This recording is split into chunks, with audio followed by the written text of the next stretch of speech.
When it comes to Dying Light 2, one of the biggest components Techland has really been pushing forward is the ability of choice, and the fact that your choices, your decisions have a real impact on the world, the citizens of Illidor, Aiden himself, and obviously your overall experience. It's such a big component, as a matter of fact, that Techland's went on record that out of the gate, Dying Light 2 has about 500 hours worth of content if you were to experiment and play around with your choices and decisions in each particular gameplay just to see what kind of rabbit hole you end up going down. And I don't know if you've been paying very close attention to Dying Light 2 content as of late, but a couple of days ago, Onizombies was allowed to stream one full side quest in Dying Light 2, and TheRadBrad did as well, and that side quest was named Missing Persons. Now, if you haven't checked out that live stream, it's about an hour long. I highly recommend it because there's so much shit to talk about. He shows nighttime gameplay. He shows, obviously, that full side quest, some things you can interact with in the world as far as NPCs you come across and what they're doing on the rooftops, GRE containers, survivor sense. I mean, there's a lot packed in there, so I highly recommend you go check that out. To make it easy, there's a link down in the description, but before you do that, let's talk about this side quest, which obviously this gameplay is not mine, this is all his, just to be transparent. But let's talk about this quest. Now, it kicks it off by speaking to an NPC in a location by the name Bazaar, and what is located in the Trinity sector of the map. The NPC, Damien, is essentially a scout for his partners who sends Aiden to go meet up with them to discuss a job they need help with. Now, you can't tell based off the gameplay that's shown, but if the audio is an indication, Aiden accepts the job with hopes of finding who killed Lucas, apparently a commander of the Peacekeepers. Now, this is something probably tied to the larger narrative here, but because this stream was strictly tied to side quest content, then we are kind of venturing into speculative territory there, but it still is on the gameplay's dialogue. When Aiden arrives at the location given to him by Damien, he's further questioned by the guard at the front door, and then he's escorted to a room where Aiden is interrogated on who he is. According to the interrogator, the job is best done by someone who's not all that well known at the Bazaar, and while already suspicious on who Aiden is and who he claims to be, they end up attacking him because, as it turns out, he's actually someone they've been looking for. Once Aiden clears out all the bandits, he's surprised as Damien actually shows up, who in turn is shocked that the bandits have basically been killing all the kids that he's been recruiting for them. I'm gonna stop here very quickly because in the span of these 2 to 3 minutes, you've already had multiple choices presented to you. The chance to accept or deny the quest initially. When you get to the front door and you're questioned by that guard, you have a couple of choices. I highly doubt either the choices here make all that much difference, or even the choices that you present towards the interrogator. As a matter of fact, as I'm recording this, I went over and looked at TheRadBrad's channel just to see if he was showing the same quests and what his decisions were, and it looks like ultimately the dialogue is more or less the same. The difference between the two was Oni was a little bit more resistant. He lied to the interrogator, so you got a little bit more dialogue there where you got insight, at least as a viewer, to know that, hey, these bandits were actually keeping an eye on Aiden. They've seen him in the Bazaar, they know he doesn't have a biomarker, they know he's new to the city, and they know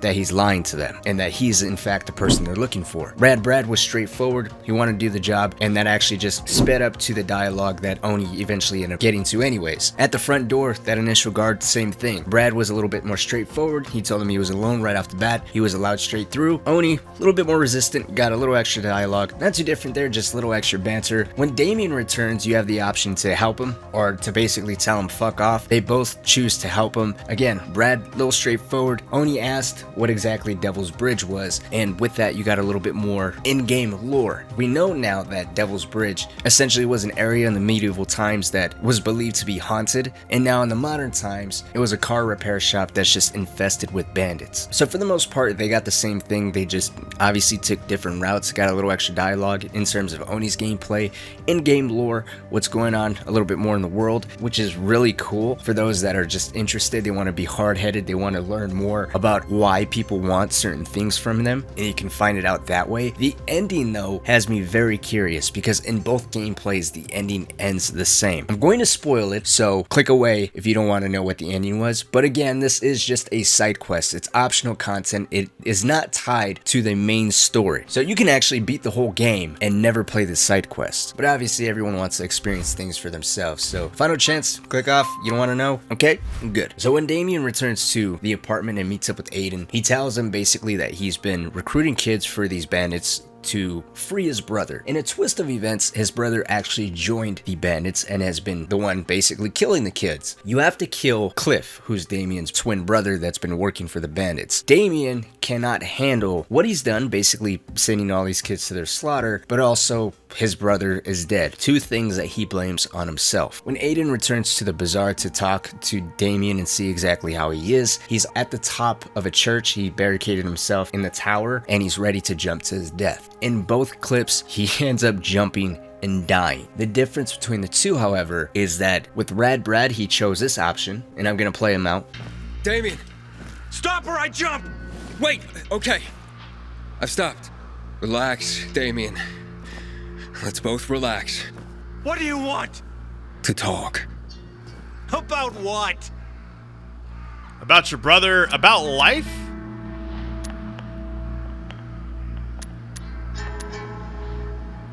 I don't know. About life? Fuck you. That's what you're hung up on. That you're alive and so many aren't now because of you. Damien? I killed them. All of them. Look, man, it was a bad deal all around. You aren't evil. Okay, you were trying to save your brother. They backed you into a corner. But my brother is one person. One person. But I've killed so many. No. Sent them to be killed. You didn't kill them yourself. What choice did you have? Believe me, I've done plenty of bad in the name of good. And then... just plain bad. But I'm not an evil person. And neither are you, Damien. I am. I could have found another way. But did I try? I can't close my eyes without seeing the face of every kid I said, hey, you're new around here too. They're all dead. And now so is my brother. Because of me. I can't take it anymore. Sure you can. You can prove how strong you really are. Live your life. And use each day to make it right. It's too much to fix. I can't. It could never be enough. I'm sorry, Aiden. Message from your brother. I'll jump too seems a little extreme. I have a message from your brother. Wait, what? Before he died, your brother told me something. You waited till now? Tell me. It's not something you yell, Damien. Come over here and let's talk. If this is a trick, Aiden, it's a lousy one, and it won't work.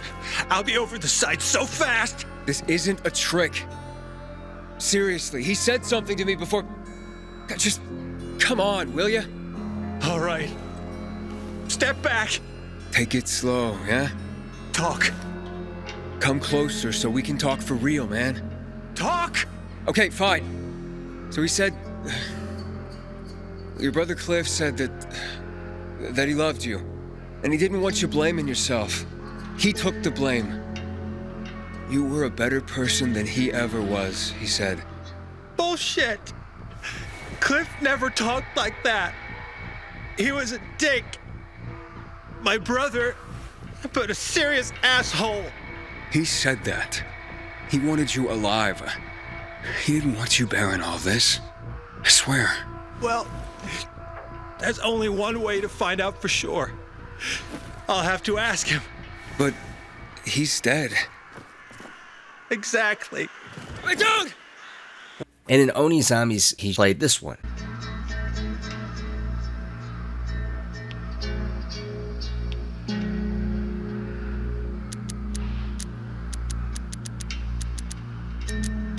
About not finding out the hard way that you can't fly.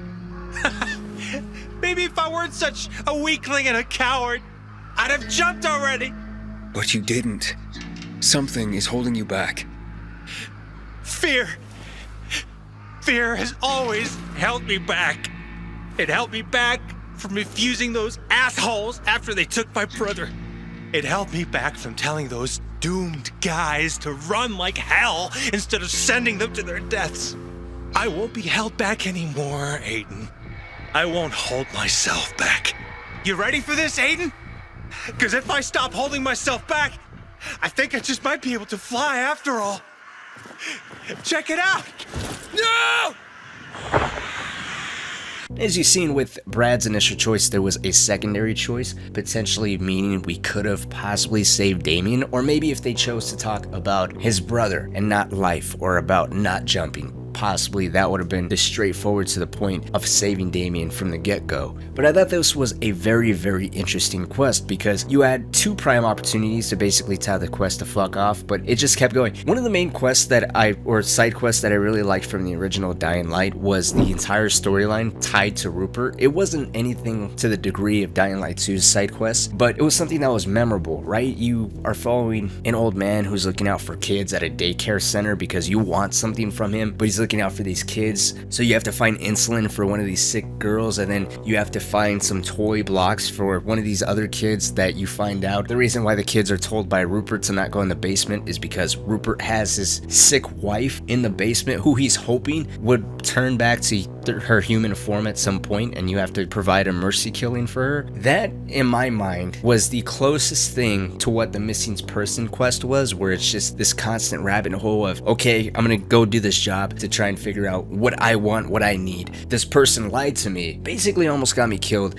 but I'm gonna turn around and help him anyways. And I love that. I love how we had 2 different content creators choose 2 different options. We've seen how similar the options are to a degree, but also how it could end with us possibly still having that option of saving Damien. And maybe if we keep him in the future, he might have some extra side quests or content that we otherwise wouldn't have had. We may even see some side quests and characters that live or die that are interconnected with each other, and some other opportunities that come along the way. I mean, who knows? Do I think this is how most of the side quests are going to be? No. I'm expecting this to kind of be like a middle of the road side quest where they're just showing to a degree how our choices can have a real impact or how different our experience is going to be from one another. I expect some side quests to go a little deeper. I expect other side quests to not have options at all, or to only have 1 or 2 options, whereas this one had about 3 or 4 ultimately in the end. Let me know what you guys think. Let's talk. How do you guys feel about this side quest? Did you guys watch Oni's live stream? Did you watch RadBrad's gameplay? Links will be down in the description like always, and